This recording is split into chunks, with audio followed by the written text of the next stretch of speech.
Olá, hoje iremos falar a respeito de um tema muito importante, a relação entre os direitos fundamentais e a segurança pública no Brasil. Esse assunto é cheio de nuances e merece uma atenção especial, principalmente porque envolve questões que afetam diretamente o dia a dia da população, como a atuação da polícia, o respeito à lei e a garantia de que todos sejam tratados com dignidade e justiça. Vamos entender como o Estado pode garantir a ordem sem ultrapassar os limites impostos pela Constituição. Bem-vindos à Educaline.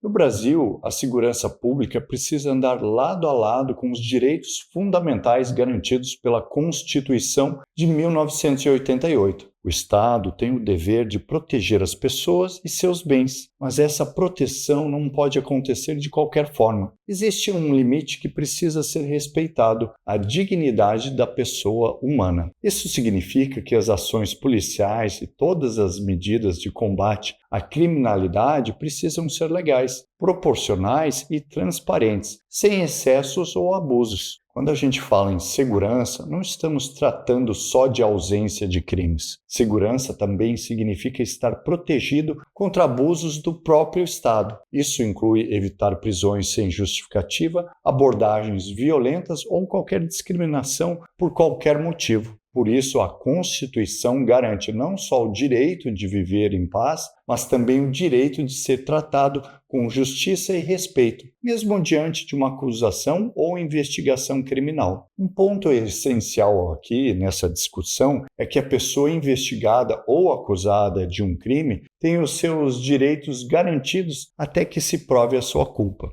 Princípios como o devido processo legal e o direito à defesa não podem ser ignorados, mesmo em momentos de grande pressão social. A segurança precisa ser firme, mas também precisa ser justa. Quando o Estado age fora da lei, ele se torna parte do problema e não da solução. A atuação policial, por exemplo, deve seguir regras claras. O uso da força, quando necessário, precisa ser moderado e bem justificado. A Constituição e os tratados internacionais deixam bem claro que tortura, maus-tratos e prisões ilegais não são permitidos sob nenhuma circunstância. Quando essas regras são quebradas, a população perde a confiança nas instituições e isso enfraquece a própria segurança pública. Também é muito importante falar sobre o tratamento desigual que ainda existe na aplicação da lei. Infelizmente, certos grupos sociais, como jovens negros e moradores de periferias, acabam sendo os mais afetados por abordagens policiais violentas ou investigações injustas. O combate à criminalidade deve atingir todos da mesma maneira, sem discriminação. A lei é para todos e o respeito aos direitos não pode depender de onde a pessoa mora ou de sua aparência. Nesse cenário, o Ministério Público tem um papel fundamental. Ele atua como se fosse um fiscal da lei e deve garantir que a atividade policial siga os princípios legais e também constitucionais. É o Ministério Público que precisa denunciar os abusos, proteger as vítimas e propor políticas públicas que ajudem a melhorar a segurança de forma integrada. Quando esse trabalho é feito com independência e responsabilidade,